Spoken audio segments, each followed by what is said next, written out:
Hey, Rebels, thanks again for tuning in to the Rebel Lane podcast. My name is Kevin Kugar. I am your host. This is episode 5. We are here talking to James King, restaurateur and CEO of Titan Hospitality, about what it's like for restaurants to innovate in the face of COVID-19.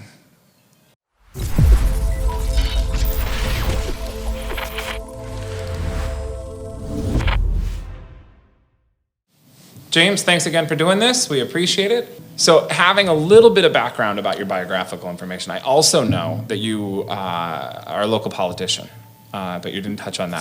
Former local politician. Tell me a little bit about that. Sure.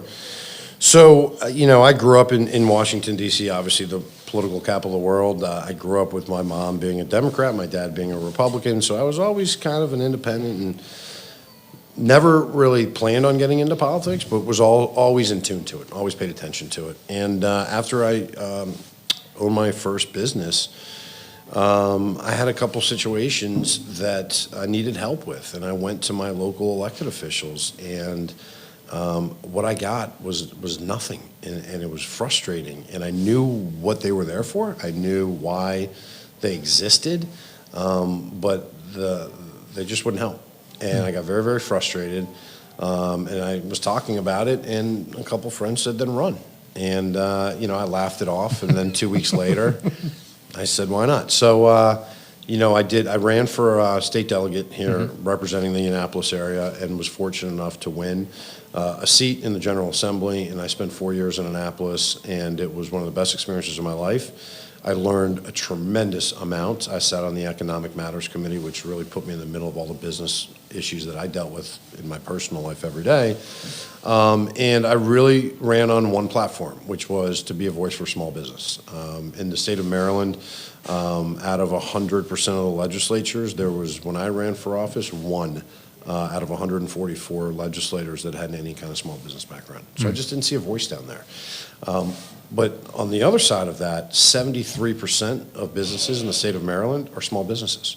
So we're everything, but there's no one down there who understand us. And so that was my platform. It apparently resonated. I was elected and then said, what did I get myself into? So, but it was great, and I learned a lot, and I felt like I was a champion for small business. Unfortunately, it was very difficult to do both, to run a restaurant, which is a 24/7 operation, and then to be elected to office, which is a 24/7 operation. It was just really tough, and I almost lost my business because I'm one of those guys that if I'm going to do it, I'm going to do it 100%. And so every morning at 7 a.m. I was at a Rotary Club breakfast or a meeting, and every evening at a town hall meeting or a community association meeting. But it really prepared me well for business. It helped me become a better businessman. I built great relationships throughout the state on both sides of the aisle. I was a Republican, but I am a Republican, but did everything I can or could to be nonpartisan on these issues and really focus on what the parties could get along with. And I felt business was one of those things. It's not very partisan. Let them fight about gun rights and let them fight about social issues, but I want to focus on what we can fix together. And I think that worked really well and helped me build relationships and respect on both sides of the aisle that I still maintain those relationships today. So it was really a good experience, and I don't miss it often, every now and then, as I watch, political news, and you get that little tingling, but for the most part, I don't miss the day-to-day grind and the 122,000 constituents every day calling you. Got it. But from having sat in that seat and having that experience, what's the scorecard look like, or the report card look like for how government, either local, and you could take it all the way to federal, the response with what we're going through right now, what's that been like? What would the report card look like? What's the rating of this show? It's fine. It's been, web broadcast. You're good. Very frustrating. I think it's been terrible, to be honest with you, and very disappointing. From a federal level, I will say that the first stimulus package that went out, I give them credit for getting a lot of money out on the street very quickly. Which is not easy to do. But when you do something like that, obviously you're going to have problems with it. And the amount of fraud, I think there $1.2 billion went to dead people. I think about what could $1.2 billion do for a lot of small businesses right now. It could save them. It could mean the difference of closing and opening. So a lot of frustration in some of those things. I think the big program was the PPP program that came out, which had some successes. I think it was extremely well-intentioned. I think it was terribly administered. And I think they're working on some of those things. They have fixed some of those things to their credit. But, in our industry, unlike any other industry, 97 cents on every dollar that comes in goes right back out within 24 hours. So we are a huge engine for the economy by ourselves. We bring a dollar in, it goes right back out. It goes to vendors, it goes to food delivery guys, it goes to linen guys, it goes to the electric bill, it goes to the landlord, it goes to the employee. So we're just kind of this massive engine for the economy. The problem is most restaurateurs are on 30-day credit. So they're paying everything from last month. And when you turn the waterfall off of cash and you have no more revenue and no sales come in to pay last month's stuff, now you're already behind. Profit margins are very slim in this industry. Everybody's on credit. And so it was a massive financial hurdle for most restaurateurs to get over. And when they established the PPP fund, they did it in a way that didn't allow us to use it. They mandated that 75% of the funds needed to go to payroll. Well, for every other industry, that made sense. We didn't have any employees. So how can we spend the money on employees? We didn't need help paying our employees. We needed help paying our vendors, our electric bill, our landlord, our bank note. And so very, very frustrating for the restaurant. Now, they have since tweaked it. Since restaurants have been allowed to get back open, they extended the number of weeks we have to use it now that we do have payroll, and to be able to use it on some rent and some other things. So that part has gotten better, although there was a good 6 weeks where it was really hard. We had access to this capital, but if we used it, we would have been penalized and had to pay it back. So everyone was just sitting on it going, what do we do? They're talking about a second round of PPP, which would be fantastic now with the new tweaks. I think that would really help the restaurants that are open, that do have employees, that do need to use this money. But there is a huge movement in Washington right now with probably 24 celebrity chefs and Danny Meyer and Jose Andres and some of these guys that have really fought hard to help independent restaurateurs. There's a lot of the major national brands that, look, quite frankly, they're sitting on millions of dollars. They have shareholders. Their stock is up. Do they necessarily need help versus the mom and pop that's on the corner? Those are the ones that are really struggling. And so I believe it's called the Independent Restaurant Act, and they've been pushing it. It has bipartisan support, but we just can't seem to get a vote. And so that bill would do a couple things, but most importantly, it would offer capital to restaurants at very low interest rates with long-term amortizations. And I think that's a key thing that, restaurateurs are saying, we're not asking for a handout. The PPP was great, don't get me wrong, I'll take it all day long. But a lot of these guys don't have banks that are gonna give them $200,000 at 2% interest for 20 years. And that's what they really need. They just want a fighting chance. They're willing to borrow the money and they're willing to pay it back. But they need fair terms and they need access to capital, and they don't have it. And so that's one of the things that this new Restaurant Act would do if it passes. I think it would be the lifeline. Quite frankly, right now they're saying 40% of restaurants are likely to close if something doesn't change. That could take that number down to 20%. There's going to be some closures that's going to happen.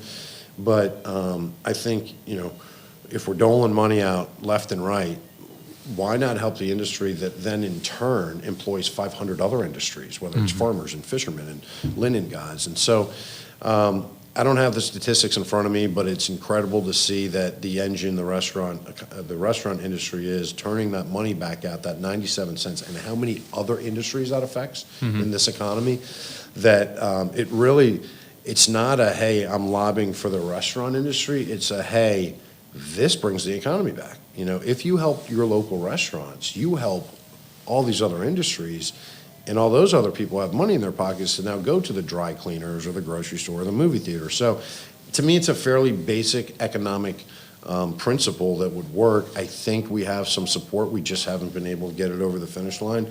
We keep our fingers crossed. We continue to push our members of Congress, and hopefully one day they will wake up and realize this makes sense. But I think if they don't, we're going to continue to see the closures, unfortunately.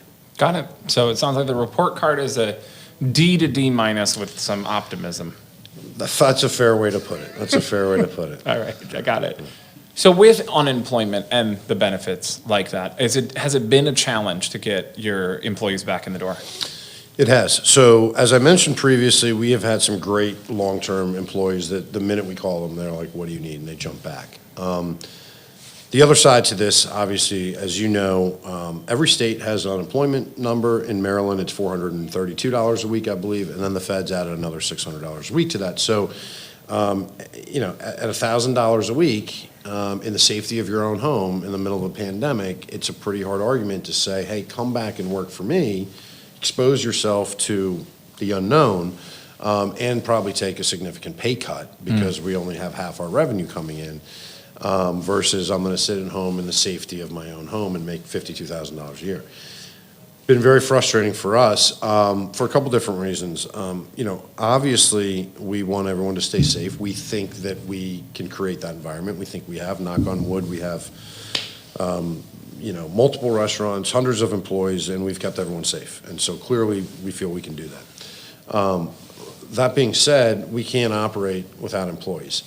And for the government to want the unemployment rate to decrease, that means we have to hire them. When you compete with me and pay them more than I can, it doesn't work, right? The unemployment rate's not going to go down. So what we found was, after talking to numerous employees, was the majority that decided to not come back made the decision, hey, I'm a 19-year-old hostess making $52,000 a year. Why would I come back to work, right? And I don't want to, I'm not in a position to say how much everyone should get, how much is too much, how much is enough. If you have a family of three and rent, and that's probably not a lot of money. But to pay kids who live at home, and this is a summer job, $50,000 a year not to go to work, it's created this just crazy environment in which restaurants are fighting over basic staff members. We saw instantly when that benefit ran out last week, we had 200 applicants that week. We had 0 the 2 weeks prior. I've watched every news outlet tell me that studies have shown that the extra $600 a week does not deter people from going back to work. I'd love to see the study, because we went from 0 applications to 200 overnight. So clearly, sounds like a study. and at the end of the day, we have real life employees telling me they're not coming back to work because they're getting the check. Right. So I always love hearing the studies on television that tell you things, and then in the real world, it's completely opposite from what's happening. So that has been a struggle. I don't know what's going to happen now. The latest is that maybe there's some kind of an agreement at 300, 400. I am not by any means saying that the government should not help the people. They should. That's what they're there for. Times are tough right now. I want everybody to get help. But there's got to be some kind of a happy medium where I can employ people and bring them back to work, as opposed to the government paying them to stay home.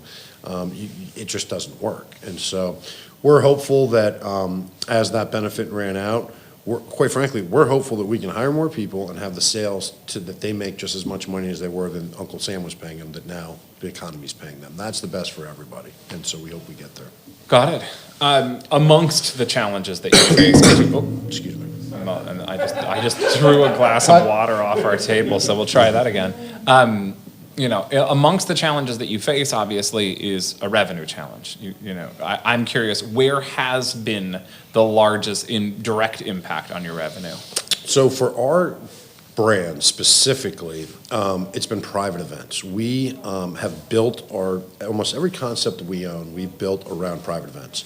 Obviously, lunch and dinner business is great, but we spent a lot of money building private dining rooms and private event centers.